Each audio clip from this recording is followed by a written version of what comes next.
तो दुर्गा भाभी उनको पहचान नहीं पाई, जबकि रात दिन भगत सिंह को सामने रहते थे। वो भेष ऐसा बदला गया कि उनकी वाइफ या पत्नी या भगवती शरण जी की पत्नी दुर्गा भाभी खुद उनको नहीं पहचान पाई। उन्होंने कहा किस अंग्रेज को ले आए हो साथ में, उनका पहचानो।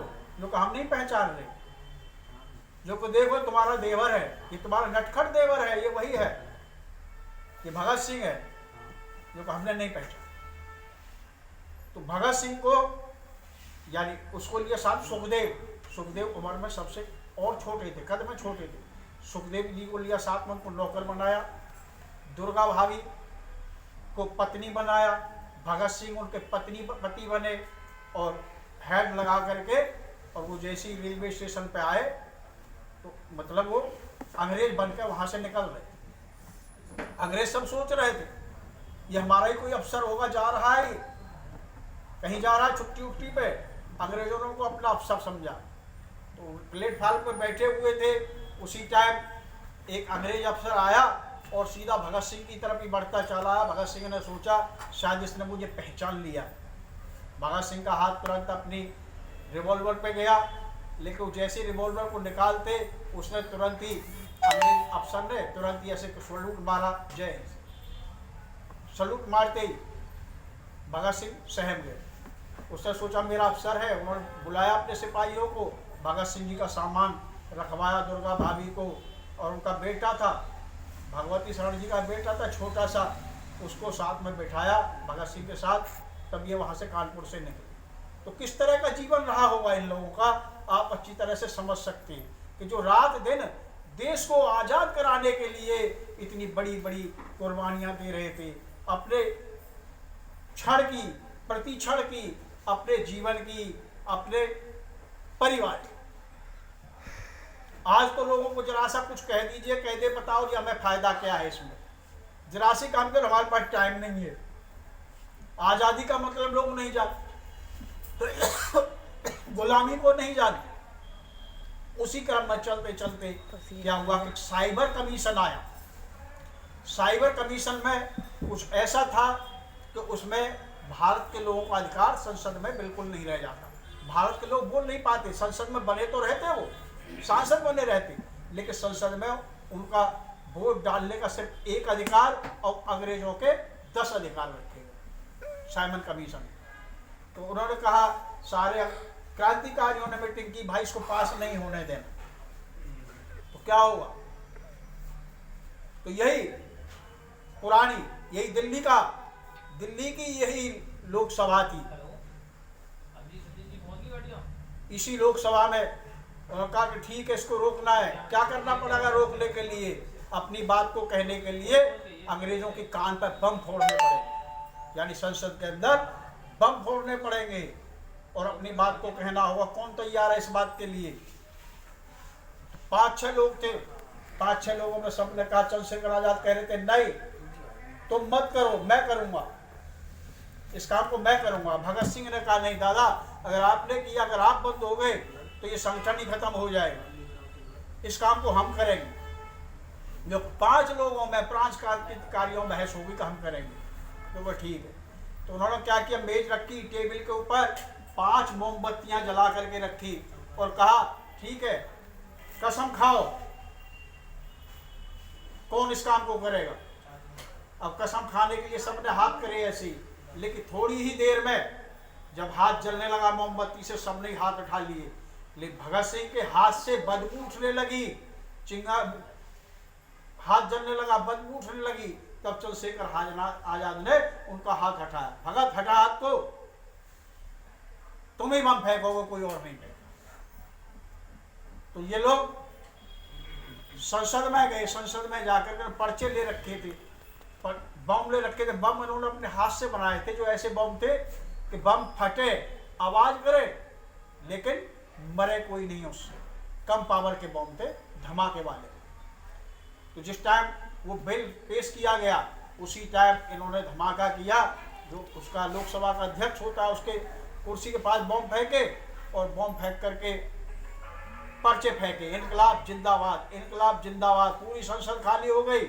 ये 3 लोग वहाँ खड़े हुए, राजगुरु, सुखदेव, भगत सिंह, तीनों लोग इनकलाब जिंदाबाद कर रहे हैं, हमने बम फेंका, हमें गिरफ्तार करो। उनका मिशन था हमें गिरफ्तार होना है।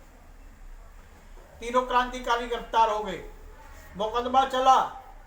अंग्रेजों के जजों ने कहा भगत सिंह तुम अपनी गलती मान लो, हम तुमको माफ कर देंगे। लेकिन भगत सिंह का मिशन नहीं था कि मैं अपनी गलती मान लूं।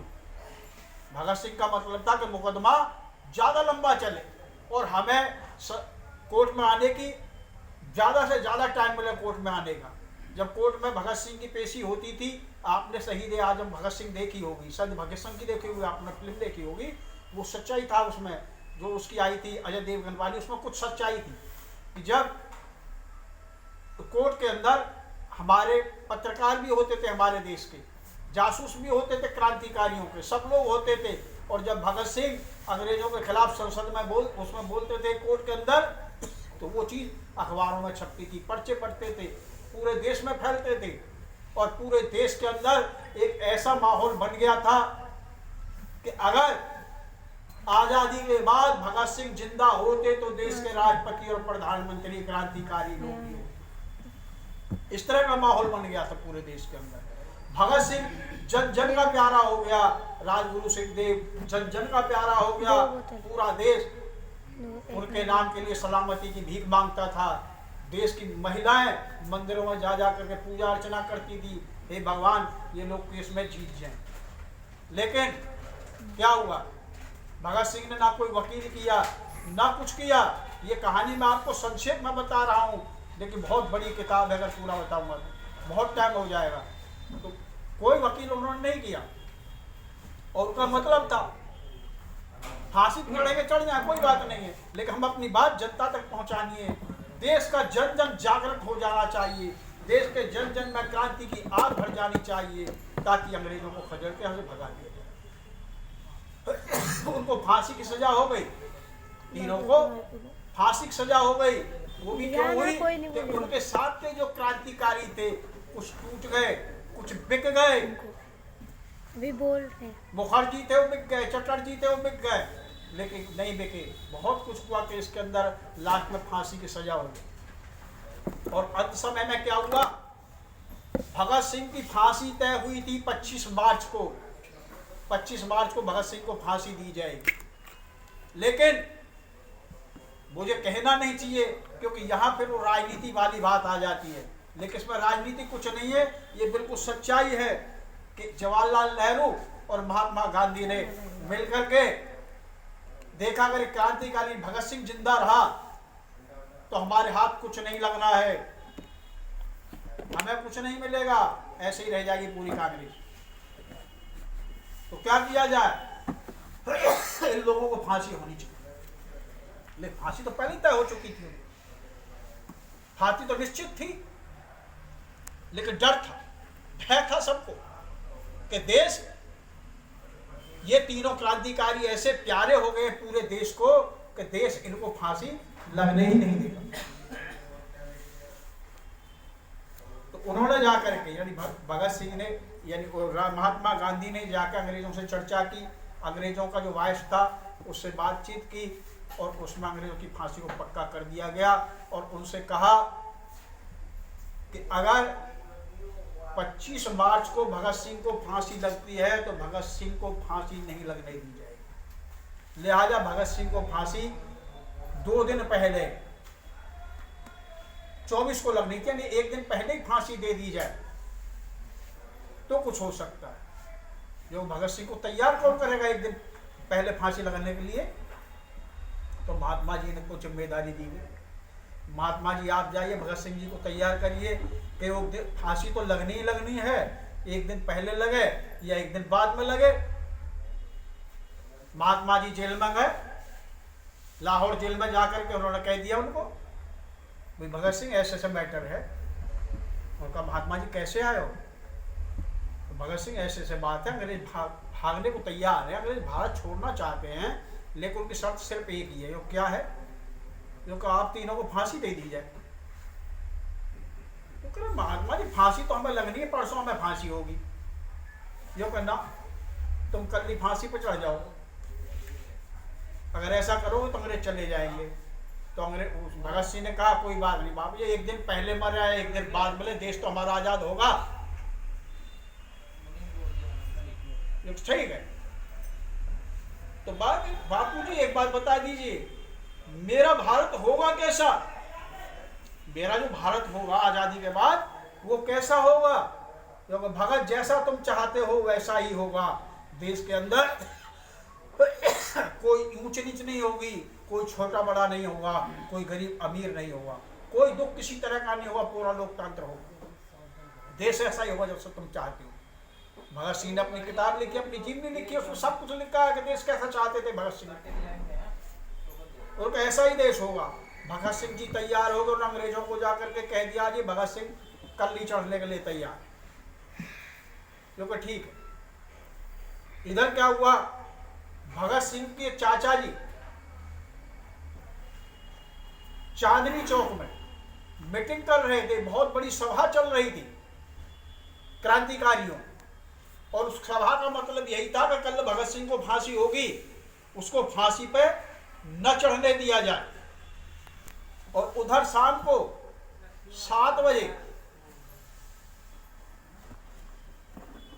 अंग्रेजों ने पूरी तैयारी कर ली जेल के अंदर भगत सिंह को फांसी पर चढ़ाने की। भगत सिंह जी के पास गए, सिपाही गए, भगत चलो तुम्हारा बुलावा आया है, तो ठहरो। वो एक किताब पढ़ रहे थे, क्रांतिकारी की एक किताब पढ़ रहे थे, वो किताब थी उनके पास लेने में, उसको पढ़ रहे थे। उन्होंने कहा ठहरो, एक क्रांतिकारी दूसरे क्रांतिकारी से बात कर रहा है। उन्होंने किताब का चैप्टर पूरा किया और किताब को एक तरफ उछाल दिया, चलो मरने के लिए तैयार हो, चलो। गए तीनों क्रांतिकारी वही गाना गाते हुए, मेरा रंग दे बसंती चोला, माई रंग दे बसंती चोला गाते हुए और फांसी की तरफ बढ़े जा रहे थे। तमाम लोग जो चांदनी चौक में थे वहां पहुंच गए जेल के पास। उन्होंने देखा हाँ उनका गाना चल रहा, गाना गा रहे हैं, लेकिन किसी को ये पता नहीं था कि आखिर हो क्या रहा है, लेकिन उनकी आवाज सुनाई दे रही थी बस खाली। वो दीवारों से कान लगा लगा करके लोग सुन रहे थे उस गाने को। उधर जेल का जो जेलर था वो एक मुसलमान था। जब भगत सिंह और ये फांसी पर चढ़ने लगे तो उनसे पूछा गया तुम्हारी अंतिम इच्छा क्या है? उसने कहा, वो जेलर इस बात से बिल्कुल खुश नहीं था कि इनको एक दिन पहले फांसी दी जा रही है। जेलर इस बात से बिल्कुल भी खुश नहीं था कि इनको एक दिन पहले फांसी दी जा रही है। और जब तीनों फांसी के फंदे पर चढ़ गए और जज ने पूछा भगत सिंह बताओ, तीनों बताइए आप लोगों की अंतिम इच्छा क्या है? क्योंकि हमारे हाथ खोल दिए जाए, हम एक दूसरे के गले लगना चाहते हैं। पता नहीं फिर अगर आगे मिले या नहीं मिले किसी जगह, जो कि मैं पुनर्जन्म में विश्वास नहीं करता, आगे पता नहीं मिलेंगे या नहीं मिलेंगे, लेकिन इस जन्म में हम साथ हैं। तीनों क्रांतिकारियों ने एक दूसरे के गले में हाथ डाले, मिले और भारत माता की जय बोलते हुए फांसी के फंदे को अपने गले में डाला और इस देश को, इस दुनिया को अलविदा कहे। शहीद भगत सिंह, शहीद भगत सिंह अमर रहे, शहीद भगत सिंह अमर रहे, शहीद भगत सिंह अमर रहे, शहीद भगत सिंह अमर रहे। शहीदों की चिताओं पर लगेंगे हर बरस मेले, वतन पर मरने वालों का यही बाकी निशा होगा। शहीदों को सलाम, उनकी शहादत को सलाम। और हम भी ये प्रण लेते हैं कि आज तक हम अपने संगठन को उन्हीं के बताए हुए रास्ते पर चलाते आ रहे हैं और भविष्य में भी चलाते रहेंगे। और हर साल 23 मार्च को भगत सिंह स्मृति दिवस यानी शहीद स्मृति दिवस बराबर कहीं ना कहीं मनाया जाए। जय हिंद, जय भारत।